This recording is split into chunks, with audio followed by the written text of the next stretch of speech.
We are the land. Their homelands and to the nations extinct due to mass slaughter of slavery, deportation, and disease.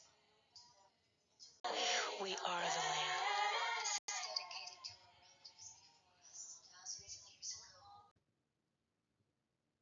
Hi, everyone. Hoping that you all are well. This is Dr. Tracy McCarthy, psychologist, attorney, and educator.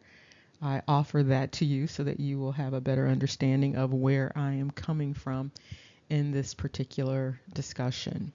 Now, this is a responsive discussion specifically to an individual who does quite a bit of research related to the political status of American Indians, the tax status of American Indians, and census issues related to American Indians. And so this is a responsive discussion, and the hope is to fill in some gaps and provide some basic clarifications regarding the past and current situation of American Indians. I do encourage you, however, to check out these other discussions that are going on wherein individuals are doing deep dives into these types of topics, such as, again, the political status, tax status of American Indians. What we're going to be focusing on right now is the topic of jurisdiction. Now, this does not constitute legal advice. However, this is a community learning activity. Now, recently we talked about the Ish and the biblical identity related to the Ish, or the identity to which the Ish appear to be related. And this is very important for this particular discussion and other discussions related to the American Indian situation. Now, one thing I want to point out before we go into this discussion about jurisdiction is the status of the American Indian right now is a status of occupation, okay? And it's not just the Indians in mainland America, it's the Indians in the Americas. And not only the Indians in the Americas, but all of these indigenous groups around the world that are under occupation. And the occupation is the occupation of the Ish that we have been discussing. So, what do we mean by occupation?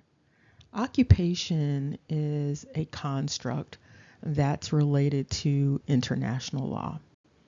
And it's this idea of a geographic space that was previously occupied by collectives of people. A geographic space that is placed under the authority of an adverse foreign structure, an occupying force. And so generally this takes place with military action. And so, of course, this goes back to the 1400s, the 1500s, the 1600s, and the 1700s in terms of this occupation dynamic. Now, of course, there is an argument that occupation is not what is going on because there were these treaties that were signed or not signed. And so we can also get into that. But the basic dynamic that is going on is a dynamic of occupation. It is what it is, okay? Now, before we go completely into this discussion about jurisdiction, I want to address a couple of issues.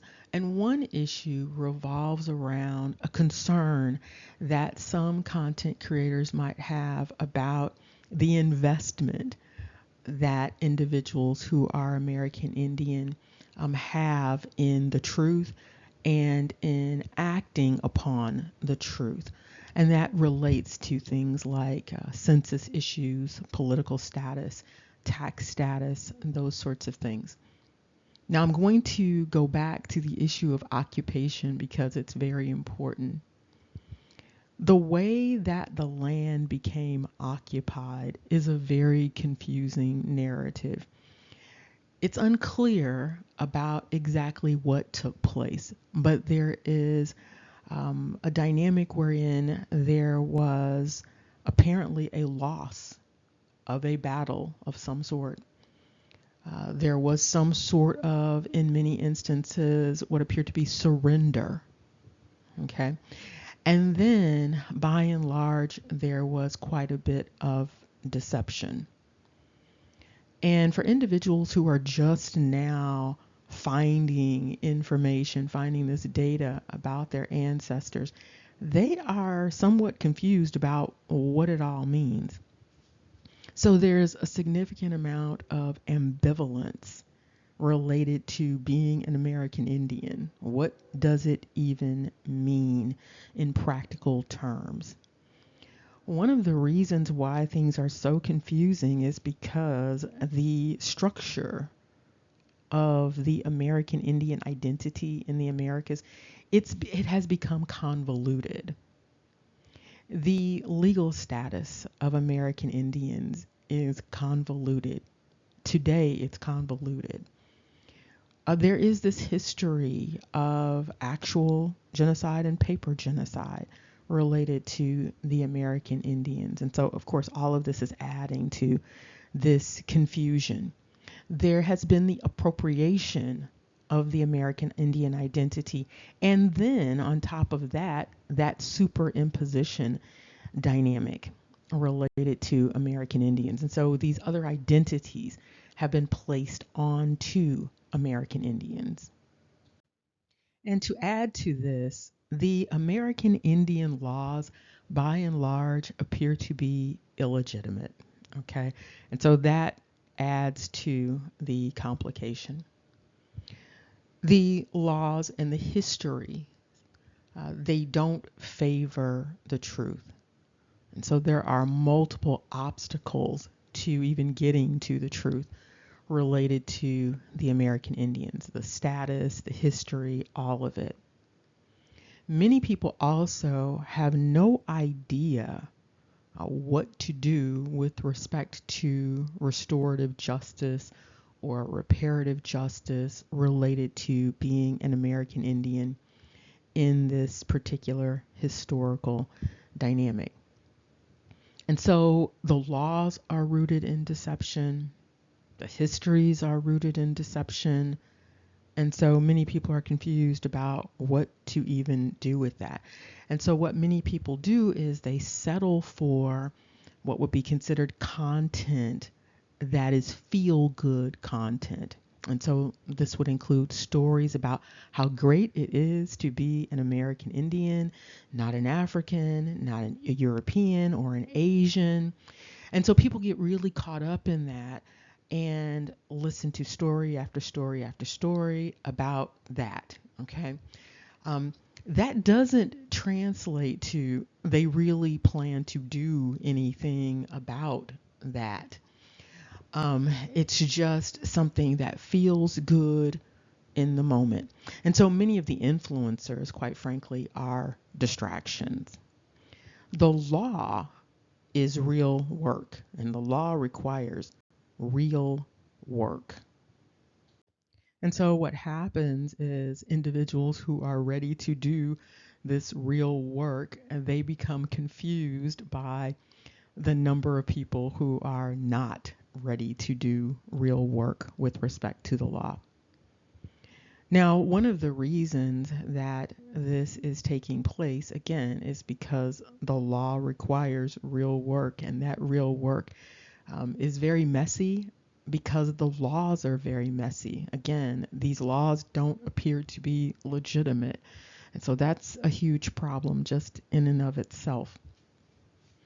And many individuals who are identifying now as American Indian are not really sure of the new narratives. They are not sure if even the histories they've been digging into are truth or fiction. there is some confusion there for many individuals, and they are just not sure what to do with the information. And then some people are sort of on a bandwagon right now, and they have not taken the time to look for these records with these ancestors, identifying them as American Indian. And of course, it's very difficult to do that, quite frankly, because that's the way the structure was set up. The structure was not set up to make it easy for individuals to find these indigenous ancestors, because again, remember, the goal is occupation. The goal is appropriation. The goal is the globalization dynamic. And so what we also have with respect to this whole situation is the individuals who are talking about slavery reparations are by and large the same individuals that are talking about being identified as American Indians. Now, these dynamics are not mutually exclusive. There is considerable overlap. But what has been noted with respect to the reparations issue is that even though you have influencers who are talking about reparations, they've been talking about it for years, by the way, decades, centuries at this point. You have individuals who are talking about this, but there is very little actual legal action going on with respect to the entire reparation situation. And again, as with the American Indian narratives, individuals are often more content simply listening to sort of those rah-rah conversations in lieu of actually figuring out the hard work and doing the hard work. Okay. And there's also sort of this expectation that people have. We're talking about millions of people here, but there is sort of this expectation that someone else is going to take the responsibility to do whatever they believe needs to be done, and then they're going to reap the benefit of this work that some mysterious person is going to do to get reparations or to get restoration for American Indians. I'll also go back to the offering that I made many years ago at this point about a truth commission. A truth commission is also needed for the American Indians. Okay, and so without a truth commission, without getting to the truth, it's going to be very difficult, an uphill climb to get to anything else, because there are too many entities that are invested in the falsehoods. There are too many entities that are invested in the pathology of the situation. And so a truth commission is essential at this point. And again, just like with the legal situation, many individuals are sort of sitting around waiting for someone else to do what is necessary to even get to a truth commission. So there's this diffusion of responsibility going on. And when you have that, essentially no one takes responsibility and nothing gets done. There are far too many people claiming to be American Indian to not have more forward movement with respect to what is going on, the historical situation and the current situation. But again, there is that diffusion of responsibility, and then there is the distraction of influencers who are filling people with all of this feel-good stuff that doesn't really lead to anything that is of legal consequence or even a practical consequence in many instances. But I'm going to do my part. Okay. So here's my part right now. We're going to talk about jurisdiction. And so we're talking about Indian affairs and this dynamic of jurisdiction. It's important to understand jurisdiction so that you understand the overall situation that is operating right now. And one thing that you have to keep in mind with respect to all Indian affairs is that The Indian situation is part of the ish globalism agenda. And so centuries ago, there was an agenda, a globalization agenda. You saw it in the form of the papal bulls. You saw it in the form of the charters. And so there was an initiative to go around the world and collect the entire world under this globalism paradigm that would be headed by the ish. Okay. And so we were talking about all of the ish that we just recently discussed. And so it really is this huge confederacy, this huge collective that clearly is rooted in biblical narrative.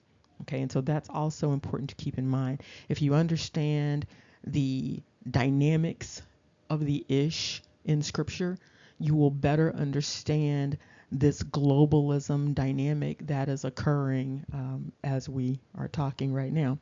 Okay, and so this is coming in many instances straight out of Scripture in terms of the authority to even do this sort of thing. And just so that you don't get confused about that Scripture authority, I am talking about the Abrahamic narrative. And so you have a number of traditions that are falling under that Abrahamic umbrella, and it's the same narrative. There's this belief that everything essentially is supposed to belong to Abraham. And then you have these entities that believe they are descended from Abraham, believing that by inheritance, they are entitled to everything all around the world, as they say, to the four corners of the earth. So let's talk about jurisdiction. Jurisdiction, in terms of the law, is about the power to act. And so jurisdiction is about power. And of course, it's about law. You see that juris in there. But it's essentially about the power to act and who has the power to act. Now, with respect to Indian affairs, jurisdiction involves the ability to make laws related to Indian affairs, the ability to interpret the laws related to Indian affairs, and the ability to enforce the laws related to Indian affairs. And so what you have here are the three branches of government, essentially. So you have make the laws. That is the legislative branch. In other words, the Congress. And so the Congress, as you know, is comprised of the House and the Senate, and together they make the Congress. And then the judicial branch, the courts, the federal courts specifically, they have the power to interpret the legislation related to American Indians. And then you have the executive branch that has the power to enforce the laws related to American Indians and Indian affairs. And so hopefully that makes sense. We're going to talk about the level of jurisdiction, because that's also very important, because when we are talking about making, interpreting, and enforcing, we're talking about a particular level of government. And so now you have the general understanding of jurisdiction in terms of the three branches. Now we're going to touch on Indian law jurisdiction specifically. Now we can get into more specifics about this jurisdiction dynamic, and actually we will have to, in order to make a number of things make sense, because right now a number of things, just to the regular person on the street, these things don't make any sense. And so we'll try to make sense out of some of these things. And so with respect to Indian law, we are talking about federal jurisdiction. And so there are three levels of jurisdiction. You have local or municipal, then you have state jurisdiction, and then you have federal jurisdiction. And so in other words, federal jurisdiction is United States jurisdiction or national jurisdiction. And so with respect to American Indians, it's all about the federal jurisdiction. Now, you may find other things at the state and local level that might address American Indians. However, in terms of the overall structure, the jurisdiction for Indian affairs is at the federal level, and we're going to talk about why that is the case. Now, I want to point out another thing that's really important with respect to this federal jurisdiction. There is a desire to do what's called occupy the field. And so there is an intent at the federal level to occupy the field of the topic of American Indians. And so therefore, the federal government, the authority of the federal government supersedes all of these other levels based upon this intent to occupy the field. There are a number of dynamics wherein Congress intends to occupy a field, and when they do, it's under their jurisdiction. It's under that federal jurisdiction. And so with American Indians, we have this same situation going on here. It is at the federal level, however, for a number of reasons, and so we're going to address that. When we're talking about jurisdiction, whether we are talking about federal jurisdiction or state jurisdiction, it doesn't really matter. Jurisdiction covers a number of things. And in order to have jurisdiction, certain things must be met. Now, with respect to jurisdiction, we are talking about a variety of types of jurisdiction. There is subject matter jurisdiction, wherein the legal entity has control over the subject matter, the topic that is being addressed, or the entity has jurisdiction or the power over the people. And this is usually in a court situation, and so over the people in the conflict. There is another type of jurisdiction that is jurisdiction over the actual property. Okay, and so there is property at issue. Then there's another type of jurisdiction that's not about the property itself. It's not that the court has jurisdiction over the actual physical property, but somehow or another, the court has jurisdiction over the interest in the property. Okay, and so in order to have jurisdiction, it needs to fall under one of these categories. It needs to be subject matter, in personam jurisdiction, that's the personal jurisdiction, the property jurisdiction, that's also known as in rem, and then the quasi in rem, the interest in the property. Now let's address why Indian law and Indian affairs are under federal jurisdiction. Indian law is based on international law, and so it's not your regular law that we typically deal with here in the United States. And so Indian law is this very special law growing out of the dynamic of occupation. And so Indian law falls under international law because Indians are considered as other, okay?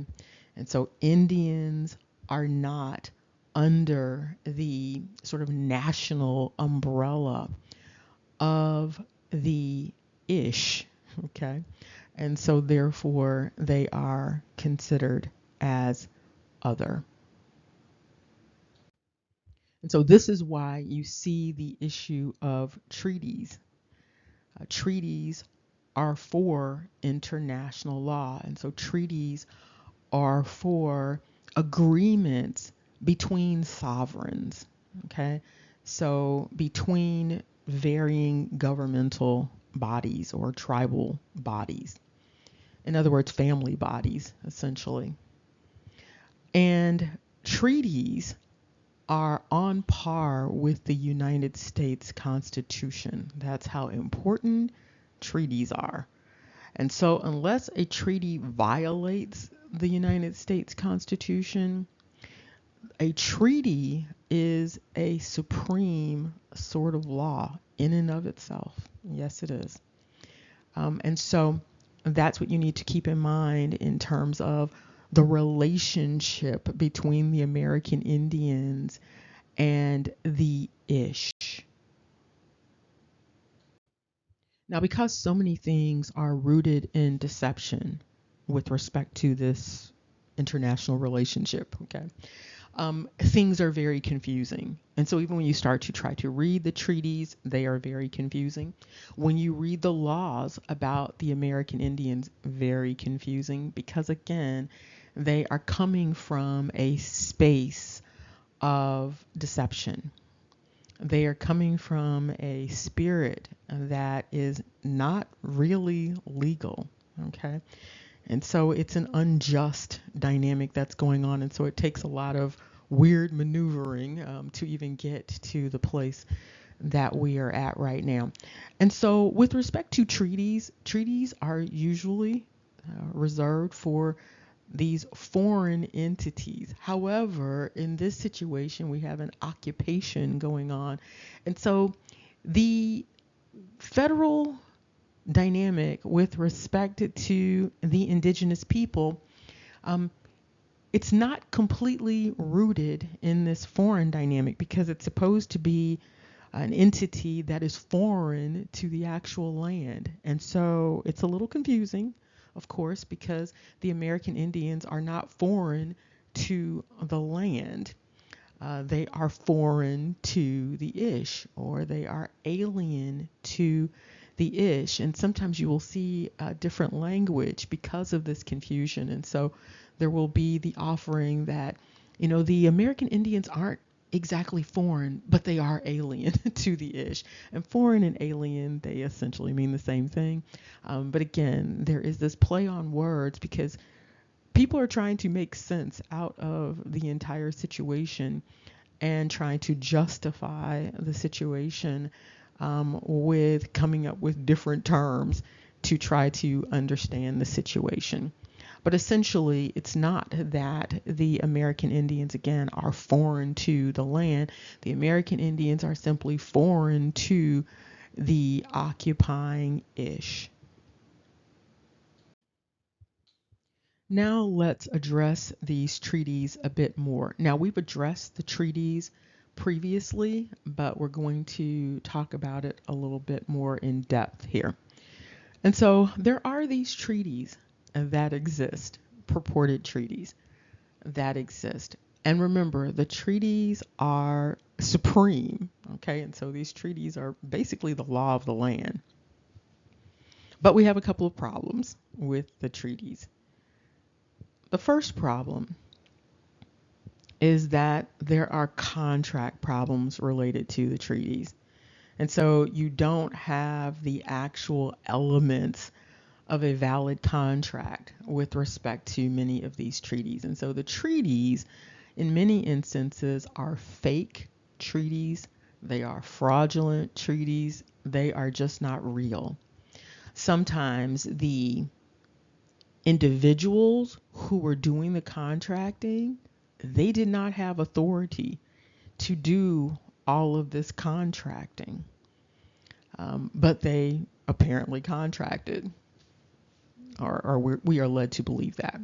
Okay, and so we have fake contracting parties in some instances. There's even the suggestion that in some instances individuals from one Indian tribal collective, those individuals might have been a part of the so-called negotiations with another Indian collective and almost standing in for them. So that's an interesting dynamic also. And then in some instances, there was just so much fraud in terms of the inducement in order to get people to agree to the treaties. There was deception. And so there was just lying about the terms of the agreement. And then in some instances, the treaties were forced. And so there was coercion, there was duress, and that's not a treaty. Okay, that's not a contract. And so you have those dynamics going on. And then when there have been treaties on the books, um, many of the treaties have simply not been enforced. Um, they aren't really enforceable in the first place because of the way they were created. But the ones that we have are often just simply ignored. Now, what I would encourage people to do is once you identify yourself as being from a particular Indian collective, I encourage you to then go and seek out the treaties that are related to the people that you are identifying with historically, and read all of the treaties that are associated with what would be your ancestors. You want to read the treaties so that you have a better idea of what your legal status is supposed to be according to the treaties and what your ancestors purportedly agreed to. Because if you don't have that information, it's very difficult for you to formulate how to even respond to being an American Indian. And so we've identified some problems with the treaty making and the violation of the basic tenets of contract law. There are some other dynamics, though, that make American Indian law problematic. For one, the laws, many of them, are inconsistent with state laws and natural law. And this is with respect to ancestry. And so there are some odd things going on with American Indian law that are inconsistent with law in general. Okay, so it's sort of like made up in terms of reality, and it's inconsistent with just the law of nature. Okay, so the American Indian laws are bizarre in that way. And what's also bizarre is how individuals embrace all of this weirdness that they know they know it doesn't make any sense. So they'll have things like this blood quantum that makes no sense. Okay. But people will hold on to it and use it as sort of a bragging right. They will say things like, my grandpa or my grandma was a full blood Cherokee. What in the world is a full blood Cherokee? What in the world is a half blood Choctaw? What? This makes no sense. Again, it's inconsistent with the reality of ancestry. It's inconsistent with biology, okay? Now I want to address what is known as the Indian Citizenship Act of 1924 as it relates also to jurisdiction. In some ways, this Indian Citizenship Act of 1924, it serves as a sort of Indian 14th Amendment, because the 14th Amendment, as has been pointed out by a number of individuals, the 14th Amendment is not really written for American Indians. American Indians were excluded still after the 14th Amendment. Now, the 14th Amendment purportedly was drafted, at least one component of it, was drafted to give citizenship to individuals who had been previously enslaved. Now, many of these individuals are identified as having African roots. However, there were also many individuals who were identified as American Indian who were also enslaved. And their legal status was the same. There was really no difference in terms of the way that the law was treating them. There was no difference in terms of that treatment based upon being African or being Indian. It was all about whether or not an individual had been previously enslaved. Now, with respect to the 14th Amendment, however, there is this assumption that it is related to African ancestry and then previous enslavement. However, again, you had all of these American Indians who were also enslaved.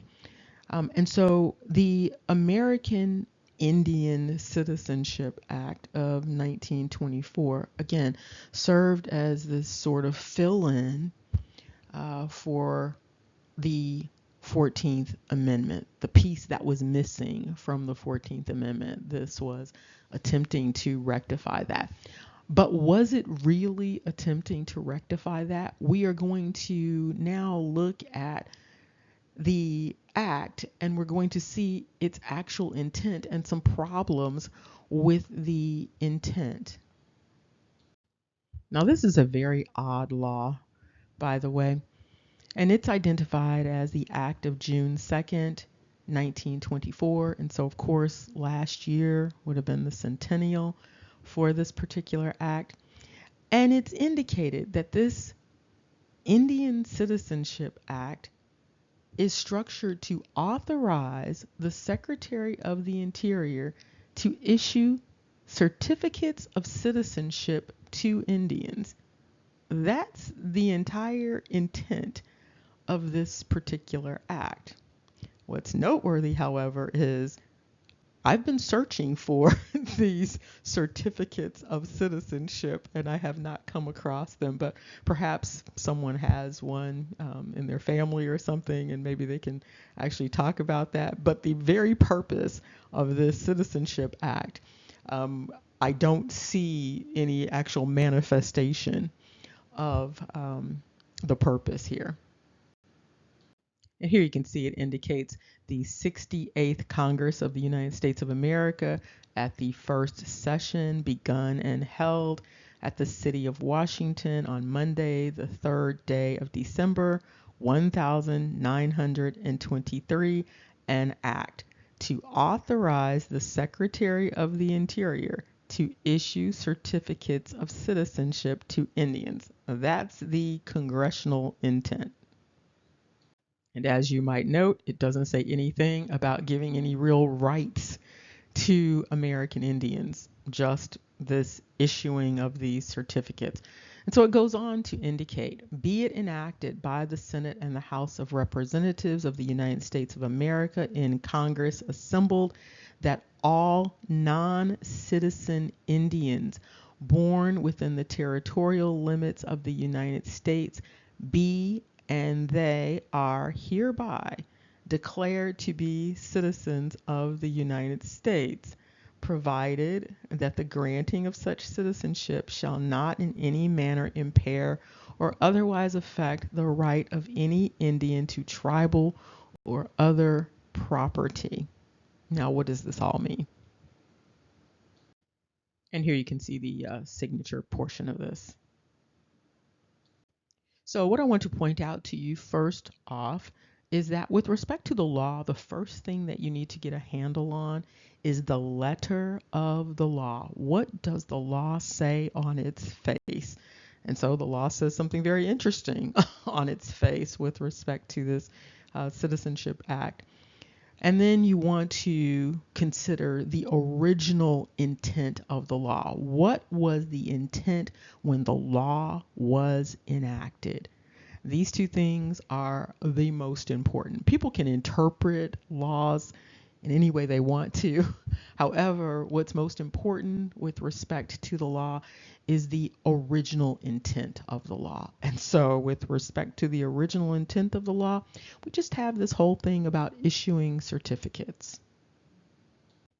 Now, based upon this law, what you can see is apparently there were Indians who were not citizens of the United States but were born within the territorial limits of the United States. And again, remember, we're talking about an occupying dynamic. And so by the American Indians simply existing, they were simultaneously on their own land and the land that was under occupation.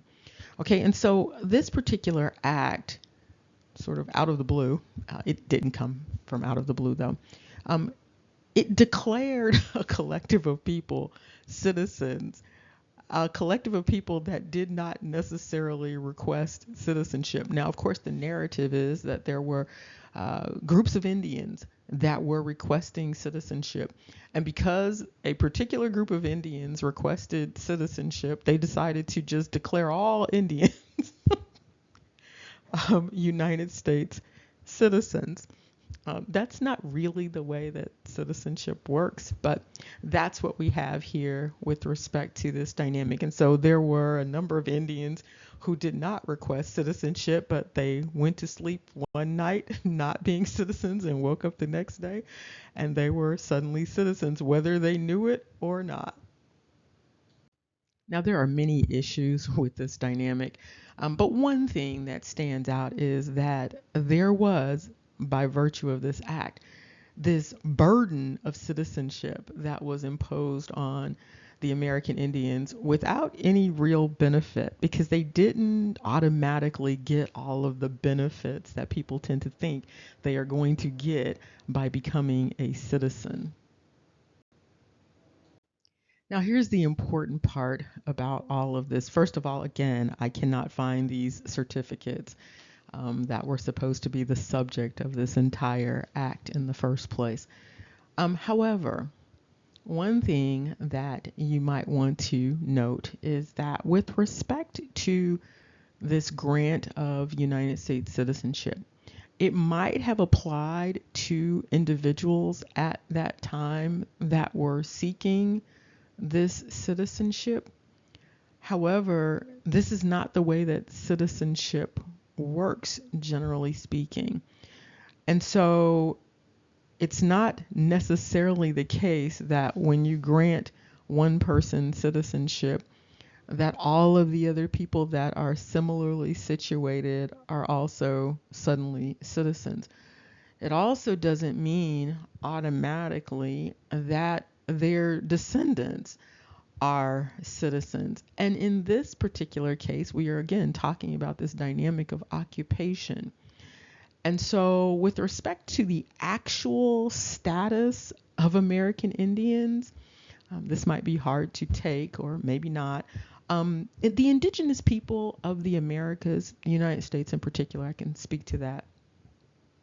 They are what are known as prisoners of war. Okay.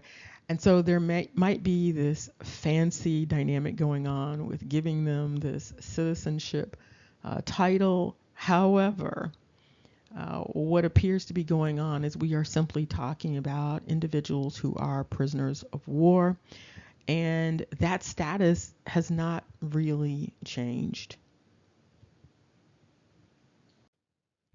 And what is also noted with respect to this Indian Citizenship Act is an act of what would be considered weaponized citizenship. Yes, I know that sounds strange, but in general, that's what we are looking at here. And so this is sort of an oppressive nationality attribution. And so individuals have a nationality imposed onto them. And so the American Indians have this nationality imposed onto them. Now, of course, there is the suggestion that the individuals can hold dual citizenship, and in fact, they can. Okay. However, with respect to this is something, again, that was attributed to them, that was imposed on the American Indians. Again, so this is this dynamic of this weaponized citizenship. It's not a citizenship that was structured to benefit the American Indians. The citizenship was created to basically further annihilate the American Indians, to make them a non-issue, to make the Indian tribes and Indian citizenship a non-issue, because the Indians were going to be consumed by this alternative citizenship. And so when citizenship is used as a weapon, it's generally done in order to deprive the entities of their rights, deprive them of their identity, because this is an identity issue. And so to change their identity from American Indian to American citizens or U.S. citizens or ish citizens. So we're going to stop here because this is quite a bit to take in, quite frankly, with respect to the overall situation. But hopefully you have a better understanding of dynamics such as jurisdiction, what was really going on with the Indian Citizenship Act. Hopefully you have a better understanding of the actual status of American Indians. Hopefully you also have a better sense of the dynamics related to treaties and treaty making and the importance of you looking at the actual treaties that relate to your people group. And not only do you need to look at the treaties, you need to look at the treaty making process, because it is an education in and of itself. The treaty making process is going to tell you quite a bit about the legitimacy or the lack thereof of the particular treaties. Again, in some instances, you had dynamics wherein the actual parties who could have been making the treaties were not a part of the process. And so you need to get a handle on that with respect to your particular family. And remember, a tribe is simply a family. A clan is simply the children, the child collective of the ancestors. And so from that particular family group. And so that's what you have. Tribes are essentially families. Sometimes very large families, sometimes small families, but that's what we are talking about with respect to these treaties. And it's very possible that people who were related to one another were making all sorts of arrangements and deals to which other people were going to be subjected without their actual agreement. But again, the most important part to remember at this point with respect to the actual status of American Indians is that American Indians are essentially prisoners of war. And that really has not changed throughout time. And so all of these grants of citizenship and all of this other stuff, incorporation into the occupying collective, it doesn't change anything. And what has happened is also that individuals didn't really go and settle, where the ish were. The American Indians just existed where they were and didn't move to Indian country, Oklahoma. And when they did that, they were considered as settling where the occupying forces were. And this makes, of course, absolutely no sense. And so it was like them not leaving meant that they were submitting to this new citizenship paradigm. And you will actually see that in the treaties if you read them. And so again, it makes absolutely no sense, but a lot of the dynamics related to Indian affairs make absolutely no sense. And so hopefully this was helpful with respect to clarifying some issues. And again, I encourage you to check out some of the other conversations that are going on. I sometimes don't mention the names of other channels because the screen names that people use are temporary and they might change those names. So if they are not their actual names, they might change those names, and I might give you a name for a channel. And by the time you look at it, that channel, that name might not exist anymore. And so check out as many as you can. All right. Hopefully, again, this was helpful. If you have any questions, you can share those questions and I will try to address them to the best of my ability. I do, however, want to thank the content creators that have been addressing these issues, and one individual in particular who has been diving into this issue, and not only diving into the issue, but attempting to provide helpful information to others that will help them to have a better understanding of their own situations and how they might go about finding restoration for themselves and restoration for their families. Remember, knowledge is power. Take care. See you soon. The 150 million who were exterminated across the Western Hemisphere their homelands and to the nations extinct due to mass slaughter, slavery, deportation, and disease unknown to them. We are the land.